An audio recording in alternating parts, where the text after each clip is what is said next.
Good morning students. मैं doctor सुधा मित्तल। बच्चों अपन ने पिछले वीडियो में अध्ययन किया था कोश प्रवाह के बारे में, जाना कि उसकी पहचान कैसे होती है और कोश प्रवाह और आय विवरण में अंतर, और कोश प्रवाह और बैलेंस शीट में क्या अंतर होता है। आज अपन अब अध्ययन करेंगे, अपन देखेंगे कि कोश प्रवाह कब होता है, यानी कि किसी भी लेन देन से कोश प्रवाह कब होता है और कब कोश प्रवाह नहीं होता है, इसके बारे में हम अध्ययन करेंगे। जिन लेन देनों के फलस्वरूप विद्यमान कार्यशील पूंजी में कमी या वृद्धि होती है, उनके कारण कोश प्रवाह होता है। ऐसे लेन देनों के उदाहरण निम्न प्रकार से हैं। जैसे यदि लेन देन का प्रभाव एक चालू संपत्ति वाले खाते तथा एक गैर चालू संपत्ति वाले खाते पर पड़ता हो, जैसे नगद भुगतान करके फर्नीचर क्रय करने पर फर्नीचर अकाउंट यानी फर्नीचर खाता जो कि गैर चालू संपत्ति है, उसमें डेबिट तथा रोकड़ खाता चालू संपत्ति क्रेडिट होगा। इससे कोशों का जो बहिर्वाह या जो प्रवाह है या जो उसका उपयोग होगा, क्योंकि इस लेन देन के फलस्वरूप नगद में कमी होगी, जिसके परिणाम स्वरूप कार्यशील पूंजी में कमी होगी। तो इस तरह से जो कोश प्रवाह है वो इससे प्रभावित होगा।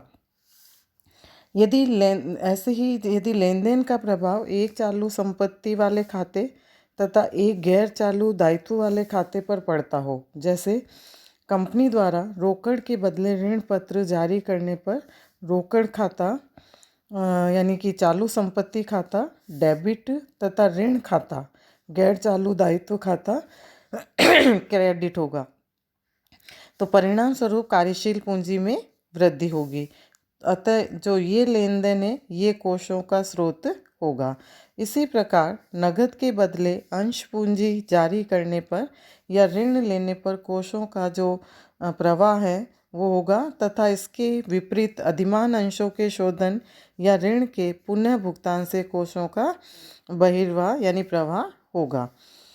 इसी तरह से यदि लेन देन का प्रभाव एक चालू दायित्व वाले खाते तथा दूसरे गैर चालू दायित्व वाले खाते पर पड़ता हो, जैसे लेनदारों का भुगतान अंश पूंजी या ऋण पत्र जारी करने पर लेनदार खाता यानी चालू दायित्व खाता करेंट लाइबिलिटी अकाउंट, क्रेडिटर्स कौन होते हैं?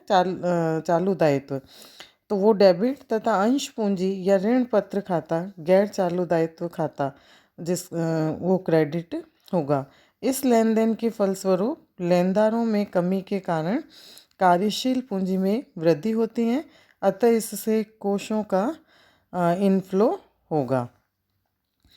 यदि लेन देन का प्रभाव एक चालू दायित्व वाले खाते तथा एक गैर चालू संपत्ति वाले खाते पर पड़ता हो, जैसे फर्नीचर उधार क्रय करने पर फर्नीचर खाता जो कि नॉन करेंट एसेट अकाउंट होता है, डेबिट होगा ये उसमें, तथा लेनदार खाता यानी चालू दायित्व खाता क्रेडिट होगा। अतः इस लेन देन के फलस्वरूप लेनदारों में वृद्धि के कारण कार्यशील पूंजी में कमी होगी, जिससे कोशों का इनफ्लो या बहिर्भाव या उपयोग होगा। इसी तरह से व्यावसायिक क्रियाओं के फलस्वरूप क्रियाशील लाभ या क्रियाशील हानि के कारण कोश प्रवाह होता है। व्यवसाय की विभिन्न क्रियाओं जैसे क्रय विक्रय, व्यापारिक खर्चों एवं व्यापारिक आय यानी इनकम के में सम्मिलित प्रभाव को कोश प्रवाह विवरण में क्रियाशील लाभ या हानि के रूप में प्रदर्शित किया जाता है। क्रियाशील लाभ की गणना हेतु गैर व्यापारिक खर्चों एवं गैर व्यापारिक आयों का समायोजन कर लिया जाता है, और क्रियाशील लाभों की गणना विधि का जो है इसको कैसे गणना की जाती है, इनकी कई विधियां हैं जिसको अपन आगे पढ़ेंगे। गैर व्यावसायिक प्राप्तियों, आयों एवं भुगतान खर्चों या हानियों के फलस्वरूप कोष प्रवाह होता है। यदि गैर व्यावसायिक प्राप्तियां इनकम या एक्सपेंसेस या भुगतान खर्चे या हानियां इस प्रकार की हैं कि उनके परिणाम स्वरूप करेंट एसेट और करेंट लाइबिलिटीज़ प्रभावित होते हैं, तो ऐसे व्यवहारों के फलस्वरूप जो फंड फ्लो है वो होता है। उदाहरण के लिए जैसे नगद लाभांश, कैश डिविडेंड प्राप्त होने पर यह कोषों का स्रोत होगा। उपरोक्त विवरण से स्पष्ट है कि कोष प्रवाह तभी होगा जब लेन देन के फलस्वरूप एक चालू खाता तथा दूसरा गैर चालू खाता प्रभावित होता है। तो संक्षिप्त मतलब हम कह सकते हैं कि कोष प्रवाह कब होगा, जब कोई भी जो है वो एक करेंट अकाउंट और दूसरा नॉन करेंट अकाउंट अगर इफेक्ट होता है, तो ऐसी स्थिति के अंदर कैश फ्लो होता है। अब हम देखते हैं कि कोष प्रवाह कब नहीं होता है, when there is no flow of funds. जिन लेन देनों का विद्यमान कार्यशील पूंजी पर कोई प्रभाव नहीं पड़ता है, उन लेन देनों के फलस्वरूप कोष प्रवाह नहीं होता है। ऐसे लेन देनों के उदाहरण जैसे एक चालू संपत्ति का दूसरी चालू संपत्ति में परिवर्तन, जैसे देनदारों से नगद भुगतान प्राप्त होने पर नगद में वृद्धि होगी तथा देनदारों में समान राशि से कमी होगी, अतः कार्यशील पूंजी अप्रभावित रहेगी। तो इसी प्रकार देनदारों से जो प्राप्य विपत्र हैं, रिसीवेबल बिल प्राप्त होने पर या प्राप्य विपत्र का नगद भुगतान मिलने पर कार्यशील पूंजी प्रभावित नहीं होगी, यानी अप्रभावित रहेगी, अतः कोष प्रवाह पर कोई प्रभाव नहीं पड़ेगा। इसी तरह से एक चालू दायित्व का चालू संपत्ति से भुगतान होने पर, जैसे देय विपत्र का नगद भुगतान करने पर देय विपत्र की राशि में कमी होगी तथा नगद की राशि में भी समान कमी होगी, अतः कार्यशील पूंजी अप्रभावित रहेगी। इसी प्रकार लेनदारों को भुगतान, अल्पकालीन ऋणों के पुनः भुगतान, प्राप्य विपत्रों के बेचान आदि से भी कार्यशील पूंजी प्रभावित नहीं होती हैं या कार्यशील पूंजी अप्रभावित रहती हैं। तो इसमें किसी तरह का कोष प्रवाह प्रभावित नहीं होता है।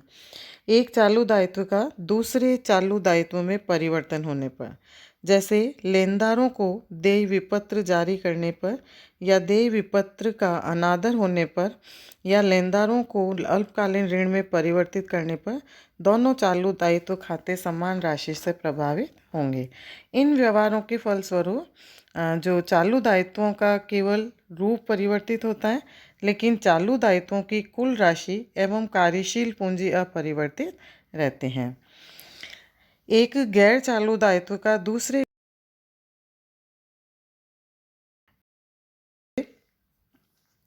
परिवर्तनशील ऋण पत्रों का समता अंशों में परिवर्तन, अधिमान अंशों का समता अंशों में परिवर्तन करके शोधन करने पर बोनस अंशों का निर्गमन, लाभों का संचय में हस्तांतरण आदि से केवल स्थायी दायित्वों का रूप परिवर्तित होता है, लेकिन गैर चालू दायित्व की कुल राशि समान ही रहती है, अतः कार्यशील पूंजी इसमें अप्रभावित रहती है। एक गैर चालू संपत्ति में परिवर्तन होने पर, जैसे भूमि के बदले फर्नीचर क्रय करने पर या विनियोगों के बदले भवन क्रय करने पर केवल स्थायी संपत्ति के रूप में परिवर्तन होगा, लेकिन कार्यशील पूंजी अप्रभावित ही रहेगी। गैर चालू संपत्ति एवं गैर चालू दायित्व के समान रूप से प्रभावित होने पर, जैसे अंश या ऋण पत्रों के बदले किसी स्थायी संपत्ति को क्रय करना, दीर्घकालीन ऋण पर स्थायी संपत्ति क्रय करना आदि से गैर चालू दायित्व एवं गैर चालू संपत्तियां समान रूप से प्रभावित होती हैं, अतः कार्यशील पूंजी अपरिवर्तित ही रहती हैं, अर्थात कोष प्रवाह नहीं होता है। तो संक्षेप में हम ये कह सकते हैं कि किसी व्यवहार के फलस्वरूप यदि दोनों खाते चालू संपत्तियों एवं चालू दायित्वों या गैर चालू संपत्तियों एवं गैर चालू दायित्वों से ही प्रभावित होते हैं, तो कोष प्रवाह यानी जो फंड फ्लो वो है वो नहीं होता है। कोष प्रवाह तभी होता है जब व्यवहार के फलस्वरूप एक खाता चालू दायित्वों या चालू संपत्तियों का तथा दूसरा खाता गैर चालू दायित्वों और गैर चालू संपत्तियों का प्रभावित होता है। तो इन दो परिस्थितियों यानी कि कोष प्रवाह कब होता है और कोष प्रवाह कब नहीं होता है, तो दोनों ही स्थितियों के बारे में अपन ने देखा और जाना।